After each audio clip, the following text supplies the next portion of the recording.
SP Rajendra সিংয়ের বাংলোর বাইরে একটা গাছের নিচে একজন মাঝবয়সী মহিলা কাঁদতে কাঁদতে বসেছিল। এসপি বাবু যখন বাংলোর থেকে বাইরে বেরোলো তো ওনার লক্ষ্য ওই মহিলার ওপরে গেল।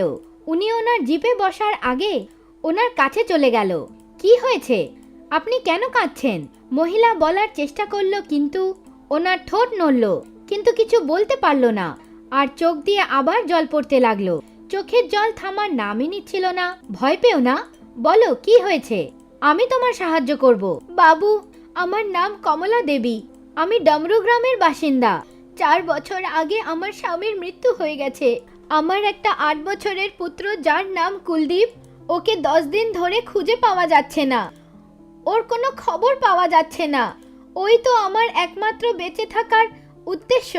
আমি আপনার আগে হাত জোড় করছি, আমার পুত্রকে খোঁজার জন্য আপনি সাহায্য করুন। এখনো মায়ের চোখের জল থামছিল না। তুমি কি থানায় রিপোর্ট লিখিয়েছো?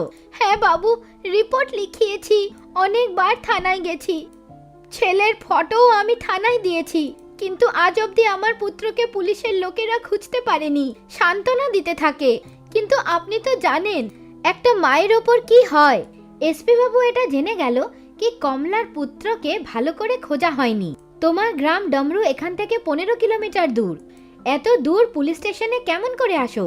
বাবু, হেঁটে আসি, হেঁটে যাই, গোটা দিন কেটে যায়। এই আশা নিয়েই বেঁচে আছি কি একদিন আমি আমার ছেলেকে পেয়ে যাব আর ওকে বুকে জড়িয়ে নেব।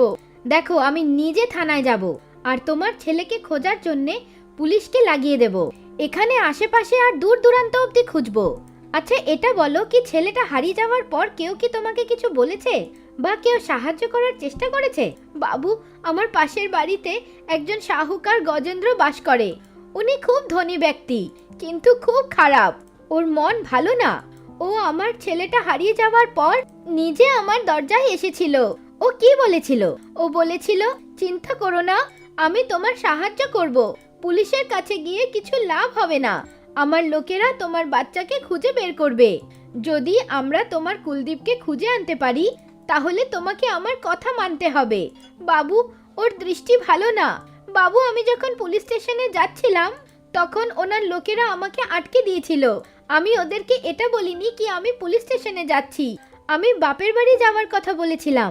এসপি রাজেন্দ্রর মাথায় সন্দেহ জন্ম নিল আর উনি আশ্বস্ত করে কমলাকে বাড়ি পাঠিয়ে দিল। থানায় পুলিশকে সতর্ক করে দেওয়া হলো। দরোগা রণবিজয় সিংকে এই কেসের জন্য অ্যাপয়েন্ট করা হলো।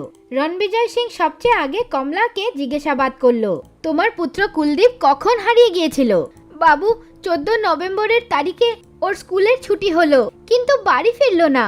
আমি স্কুলে জিজ্ঞাসা করলাম তো জানতে পারলাম কি ও গোটা দিন স্কুলেই ছিল। তারপর ছুটির পর ও কোথায় গেছে এটা কেউ জানে না।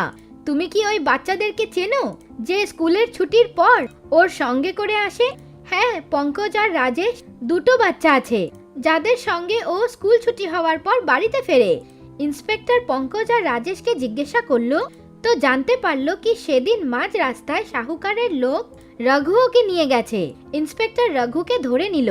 রঘু, তুমি কুলদীপের অপহরণ করেছো, আমরা এটা পুরো জানতে পেরে গেছি। সত্যি সত্যি বলে দাও, না হলে গোটা জীবন জেলে পচে যাবে। বাবু, আমি কারোর অপহরণ করিনি, আমি তো একজন সোজা সিধা ব্যক্তি। কুলদীপ কে এটা আমি জানিই না। এক্ষুনি জেনে যাবে। পঙ্কজ, রাজেশ, সামনে আসো। দুটো বাচ্চা পঙ্কজ আর রাজেশ যখন সামনে আসলো তো রঘুর মুখের রং ফ্যাকাশে হয়ে গেল। হ্যাঁ বাবু, এই লোকটাই ছিল সেদিন, ওই কুলদীপকে নিয়ে গেছে। ও কুলদীপকে চকলেটও দিয়েছে। কেন রে, তুই কি ওর কাকু নাকি যে ওকে চকলেট খাওয়াচ্ছিলি? এটা বলার সঙ্গে সঙ্গে রণবিজয় রঘুর গালে একটা জোরে কষা থাপ্পড় মারলো। এরপর রঘুর কাছে সত্যিটা বলার বাইরে আর কোনো উপায় থাকলো না। বাবু, আমি তো ওকে নিয়েই গিয়েছিলাম, কিন্তু সরকার গজেন্দ্র তো ওকে বড় গোদামে বন্ধ করে রেখেছে। ওনার হুকুম ছিল, তাই আমাদেরকে মানতেই হলো। গজেন্দ্র বলবে কুয়ায় ঝাঁপ মেরে দাও, তো কি ঝাঁপ মেরে দেবে? বাবু, যদি আমরা কথা না শুনি তাহলে আমরা আর জীবিত থাকবো না। আচ্ছা, এখন আমাদেরকে তৎক্ষণাৎ নিয়ে যাও ওই জায়গায় যেখানে কুলদীপকে রাখা হয়েছে। রণবিজয় রঘুর সঙ্গে শাহুকার গজেন্দ্রর গোদামে পৌঁছে গেল। সেখানে কুলদীপকে পাওয়া গেল না। এখন রণবিজয়ও চিন্তায় পড়ে গেল। উনি এসপি সাহেবের সঙ্গে কথাবার্তা বলল আর ওনার নির্দেশ অনুযায়ী গজেন্দ্রকে ধরে ফেলল। মিস্টার গজেন্দ্র, তোমাকে কুলদীপ নামের একটা বাচ্চার অপহরণ করার আরোপে গ্রেপ্তার করা হচ্ছে। কিরকম কথা বলছো দারোগা বাবু? আমি এত ঘৃণিত কাজ করি না। কেউ মিথ্যা কথা বলছে। তোমার ছেলে রঘুই বলেছে কি ওকে অপহরণ করে তোমারই গোদামে রাখা হয়েছে। এখন সত্যিটা বলে দাও, না হলে আমরাও সত্যিটা বের করতে জানি। দারোগা বাবু, আপনি আমার গোটা গোদাম চেক করে ফেলেছেন। যদিও সেখানে থাকতো তাহলে তো পাওয়াই যেত না। রণবিজয় একটু বুদ্ধি খাটালো আর গজেন্দ্রকে মিষ্টি মিষ্টি কথায় নিজের দিকে করে নিল। দেখো গজেন্দ্র বাবু, তুমি বলেছিলে কি তোমার ছেলেরা কুলদীপকে খুঁজে বের করতে পারে। যদি এরকমই হয় তাহলে কুলদীপকে খোঁজায় আমাদের সাহায্য করো।